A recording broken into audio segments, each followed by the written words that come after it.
It's great honor and privilege for me to invite my teacher, mentor, Professor, ex-chairman and Dean Shekhzad, Postgraduate Medical Institute, Lahore. He is consultant gastroenterologist and hepatologist at Doctors Hospital, Lahore.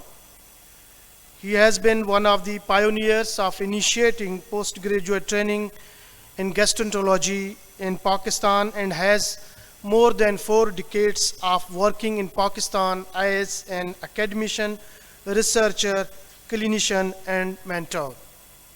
I request you all, please, let us give a big round of applause for teacher of teachers, Professor Anwaar Khan, for prophylaxis of HBV and occult HBV in immunocompromised patients. Thank you very much for this very kind and sort of introduction which makes me red in the face. It is a great privilege to be here, but it's a very difficult task for me to follow after Professor Maria Buti and Rafael Esteban, who are the world authorities in hepatitis B.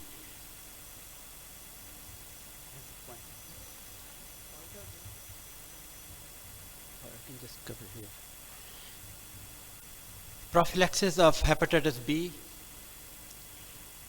and occult hepatitis B for the immunocompromised. This is a very important subject because we do see our patients with hepatitis B who have had a problem when they go on immunotherapy, when they go on immunosuppressive therapy by one or the other reasons.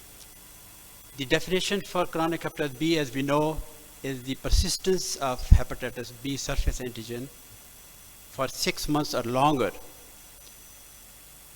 Professor Esteban has shown a very detailed, intricate mechanism of replication of hepatitis B virus. But for our residents and our trainees, I would like to simplify it and show that the hepatitis B, when it enters the hepatic cell through a anti-CP receptors, which is a receptor which envelops the hepatitis B into the cytoplasm, and then it transmits it into the nucleus. Once it's in the nucleus of the hepatocyte, it is double-stranded, and then it enters into the nucleus of the hepatocyte and makes a permanent bond with the genetic material of the hepatocyte, and that is called the circular closed covalent DNA. So this cccDNA is the main culprit. So remember, when we are talking about immunosuppression and resurfacing of the hepatitis B, this is the main culprit which is responsible. And then it sort of makes a template with the RNA, and Professor Luck has shown that this RNA is going to be important in future, and that template with the RNA then extruded back into the cytoplasm will do a transcription, and the virus will either go back into the nucleus and refeed the cccDNA, or it will be taken up by the endoplasmic reticulum and be extruded back into the blood circulation. So this simplified diagram shows why we have the hepatitis B stays with us for life. The reactivation, by definition, is the persistence of HBV-R, and that persistence of HBV-R is because of this cccDNA. And it's a consequence of immunosuppression that the reactivation takes place, and this reactivation is very dangerous. It can cause, in 20% of the patients, acute liver failure, and they have a very high mortality. This was shown by Umemara in one of the Japanese studies in 2008. The occult hepatitis B infection, by definition, is the replication of HBV DNA in the liver in the presence of HBV DNA or absence of HBV DNA in the blood. And it is tested negative for surface antigen. So by definition, you have no surface antigen. You may have positive HBV DNA or a negative HBV DNA, but there is a persistence of CCC DNA if you take biopsies of these livers. What are the consequences? In immune deficiency, it can go into acute hepatitis. It can go into fulminant hepatitis. It can cause fibrosing cholestasis hepatitis. It can cause chronic hepatitis, extrahepatic impact of HBV, and in the immune restoration phase, when you stop the chemotherapy, it can again cause acute hepatitis and fulminant hepatitis. So that is a double-edged sword. And what is the collateral effect? That you have to stop the chemotherapy for which the patient was originally treated. So reactivation of the HBV, thus is the markers for reactivation are very important, and Professor Nasser has made my job very easy, and I will not dwell too much on those. But generally speaking, the conventional markers are HBsAg antigens and antibodies. The new markers he has expounded are anti-HBs titer, HBV core-related antigen, ultra-sensitive surface antigen titers, and HBV RNA titers.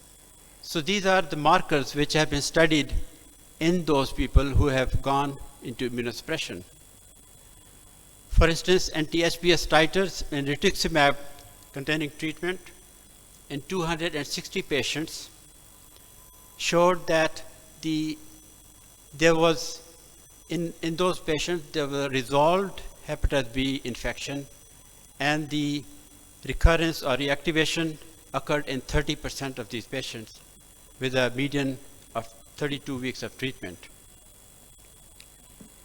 Anti-HBs titers in renal transplant patients who were on rituximab, there were reduced dose of rituximab in one group and a standard dose in the other group.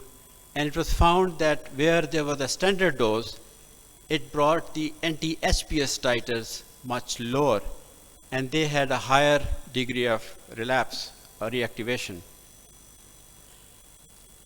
Anti-HBs titers in solid tumors on dexamethasone, they were shown that undetectable HBs titers as a result of treatment were significantly a mitigating factor for reoccurrence, and dexamethasone more than 1 milligram dose was an important factor for reactivation of the HBV. So this is showing us that immune suppression is a very important step which should make us aware of what is going to happen with our hepatitis B patients who are otherwise stable.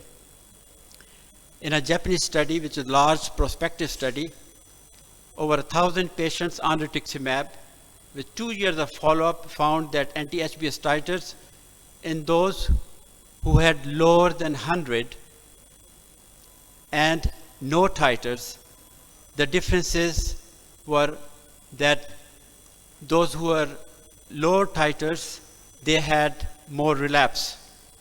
And the other factor was an older age groups. In a Chinese study, it was a prospective study. There were 380 patients, and they found that in about 4 years of follow-up, those who had anti-HBs titers less than 10, they had the highest number of relapse.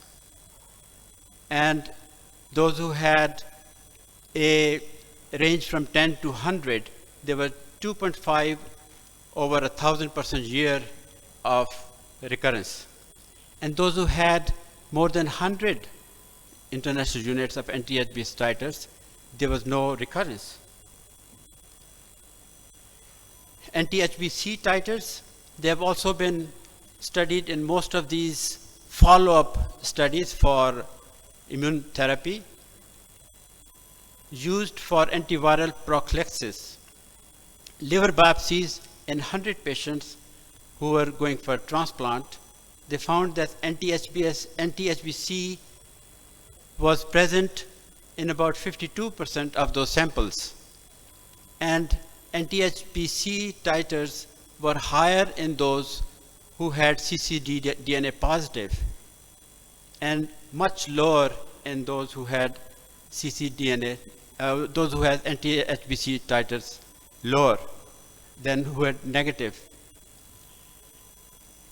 Anti-HBC titers in 197 patients with lymphoma treatment with resolved HBV infection, the recurrence occurred in about 12.2% of patients.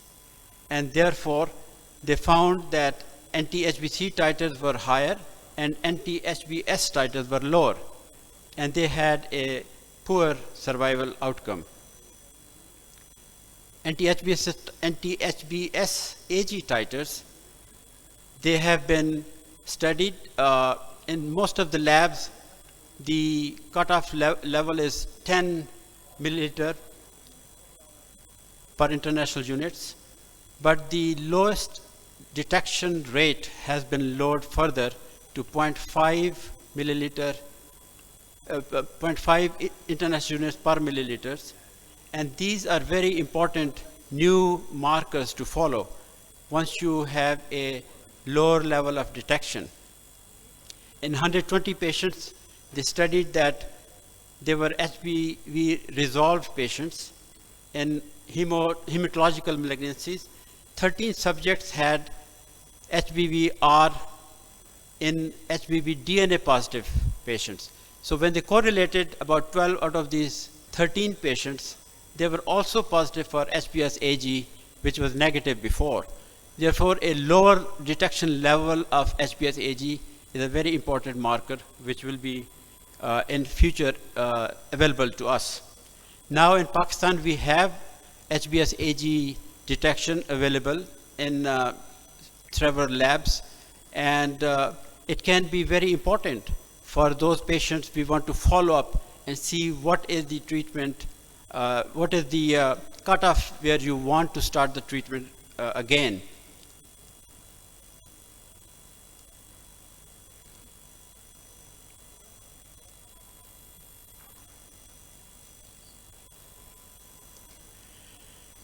HBV core-related antigen, Dr. Nasir Luck has very scholarly elucidated. This has been correlated with 124 oncohematological patients on rituximab with a recurrence of HBV, negativity to anti-HBs. HBV core-related antigen was positive in those patients who were identified to having the recurrence. And that will become an important marker to follow in future. Serum HBV RNA, again, has been very nicely elucidated in previous talk. It will become a future detection model for the relapse patients or reactivation. And that will also be very important to determine that these patients who are on nuke treatment, when to stop the nuke treatment or tailor the nuke treatment. The role of HBV RNA at present is not available to us. How to prevent reactivation?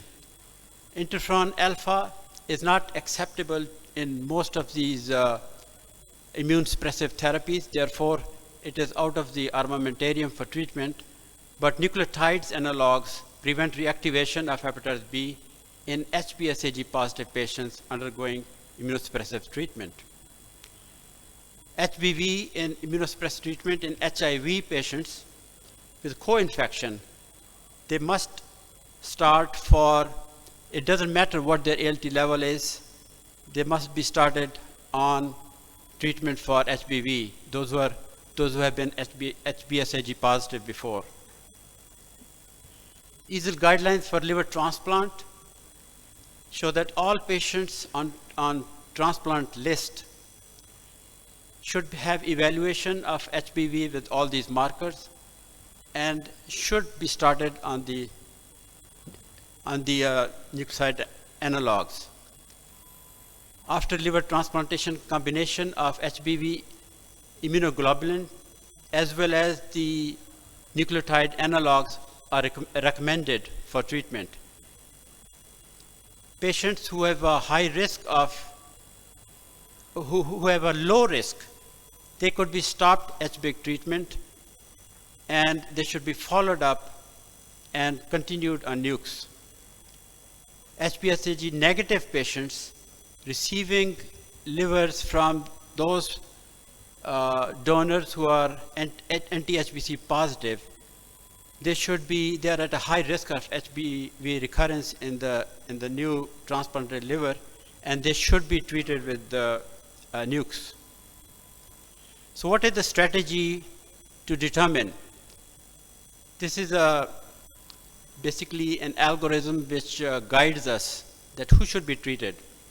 Expected immune therapy, they should be tested for all these markers. And these markers are HBsAg, anti-HBs, and anti-HBC. They are available to us. And those who are HBsAg negative and anti-HBC negative and they are at no risk for reactivation, and they should be vaccinated against hepatitis B. Those who are HBsAg positive,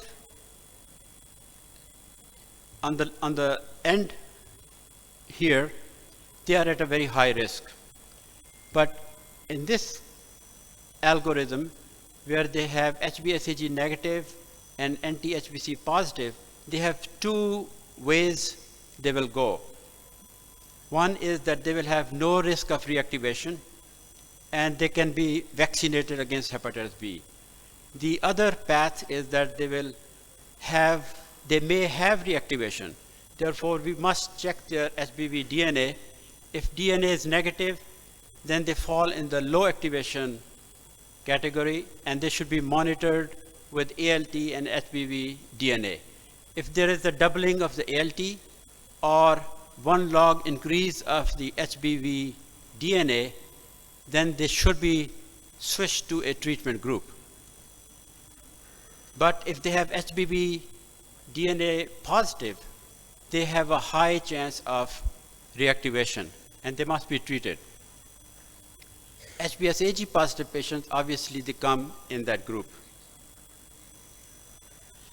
So, in conclusion, HBV-R is a serious condition and significant morbidity and mortality. HBV reactivation is avoidable through proper screening and triaging as per our algorithm. All current guidelines recommend prophylactic treatment in all high-risk patients and continued treatment beyond cessation of the immunosuppression treatment. Because of that episode of when they have a resurgence of their immune system, they can go into, again, acute liver failure or acute recrudescence of the liver disease. Therefore, they should be monitored for at least 1 year or treated for 1 year and then monitored after you stop the treatment every 3 months for a whole year and then every 6 months. Nuke and TDF and TF treatment and Entecavir are the recommended treatment with monitoring of their side effects and drug interactions. The side effects are renal, as we all know, and they should be monitored very closely for the renal side effects for the TDF, and TF is safer in those patients who are on hemodialysis or have kidney issues. With this, I thank you very much for your kind listening. Thank you.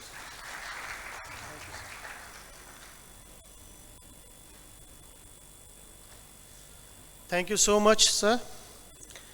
Now we move to question and answer session.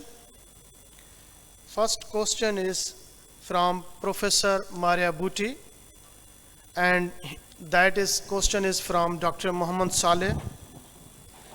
You talked about the treatment of immune tolerant phase.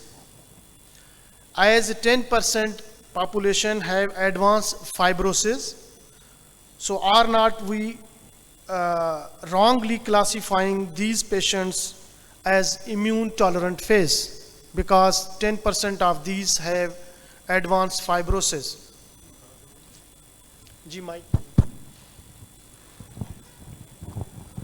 Thank you for the question. This is an important point, the classification of the patients in the different states of chronic hepatitis B. Sometimes it's very difficult to classify patients because they don't meet the three criteria that are ALT elevated, HBV DNA levels, and the degree of liver damage. And a lot of patients at the end fall in a gray zone.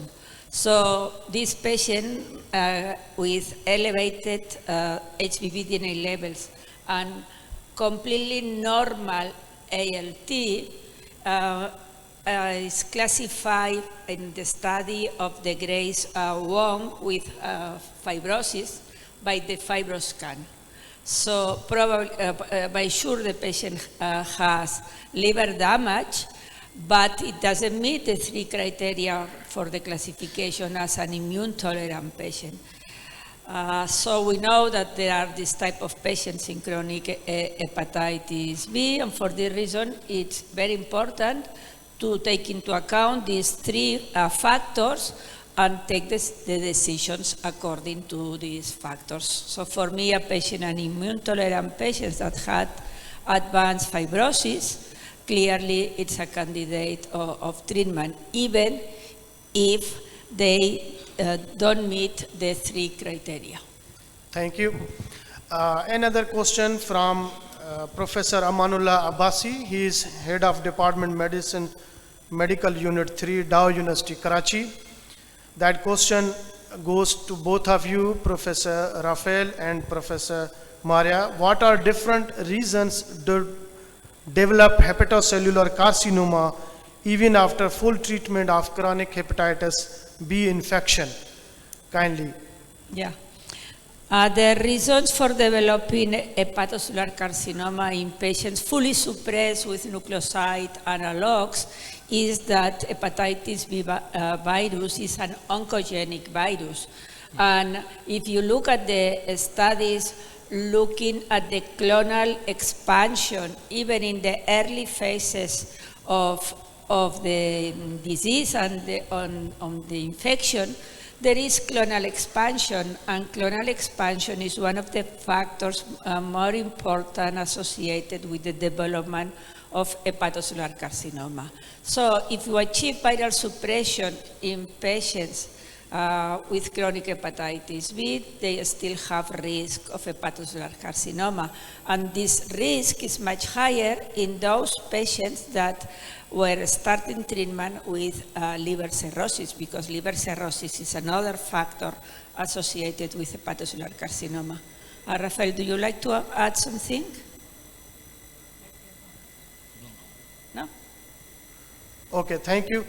One other important question that we are seeing the very patients with very high viral load and with normal ALT, and these subgroup of patients belong to far-flung areas in Pakistan, and they lost follow-up. And when they present again with the multiple complications related to hepatitis B.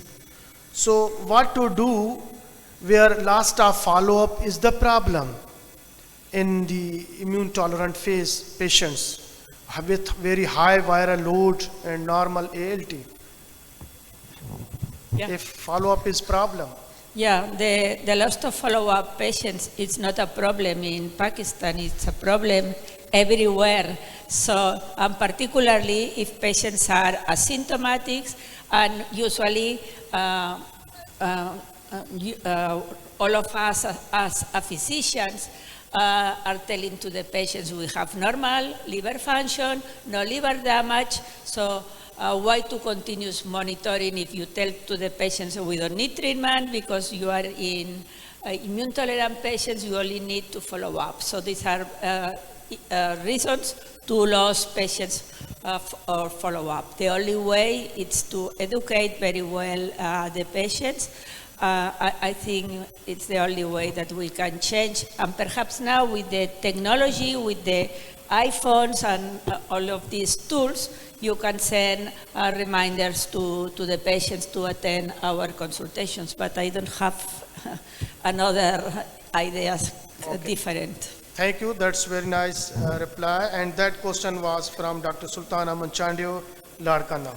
From Dr. Nasir Hussain Lak, can we replace hepatitis B core antigen with hepatitis B core antibody in hepatitis B surface antigen negative patients in terms of accuracy and reliability?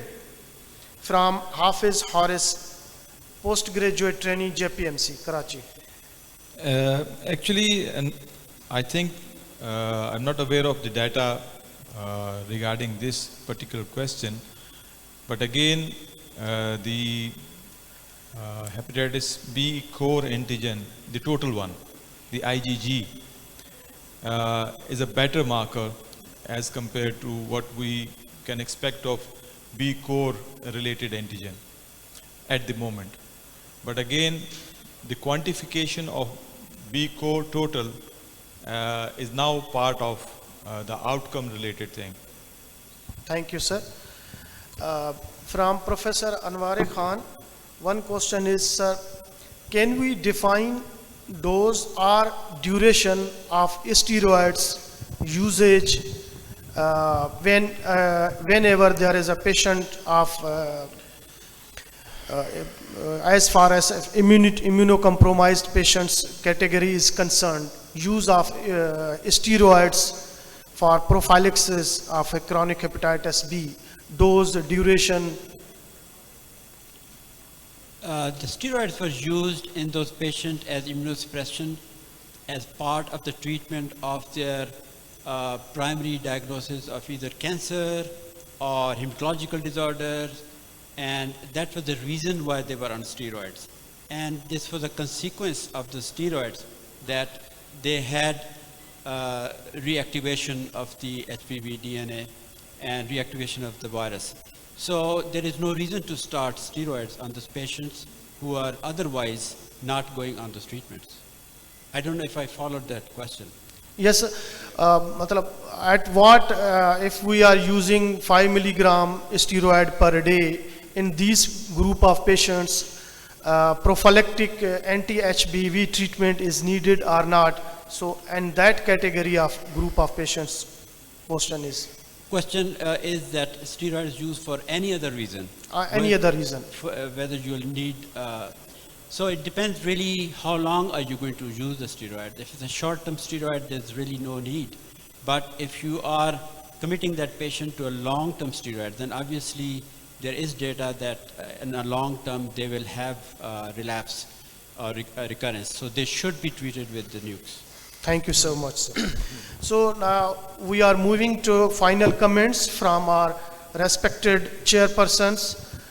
Professor Dr. Habib Ahmad Jadoon, please, your comments, sir. Thank you for excellent presentations. I've learned something new, and that is the role of HBV RNA and correlated antigen and their role in prediction of response rates and relapses and ACC development. Thank you for the nice lectures. Dr. Osman Ojla, please. Thank you very much, and it's a great pleasure on behalf of the PSH to thank you all of the nominated speakers for their very comprehensive and diverse talks focusing on challenging aspects of chronic hepatitis B infection. Professor Maria highlighted the treatment groups which previously considered a safe zone, but now becoming emergent indications. We have also learned that apart from new indications, we have now a variety of biomarkers which we could utilize to guide our diagnosis, to assess the response of treatment, and to predict in terms of SCCR rebounds. And I'm grateful to Professor Anwaar Khan as well for his very comprehensive discussion and review on the challenging aspects of managing patients of chronic hepatitis B in context of immunosuppression, post-transplantation, and chemotherapeutics. And this is a great message for the audiences from here to take home and incorporate into clinical practice. And we are all grateful on behalf of the PSH to all of our speakers and audiences. Thank you very much. Professor Dr. Alamzeb Manan, please. Thank you. Yes, once again I would like to thank Dr. Maria Bhuti, Dr. Rafael Esteban, Dr. Nasir Luke, and Dr. Anwaar Khan for their wonderful talks. And again, I am grateful to Dr. Bhuti and Esteban.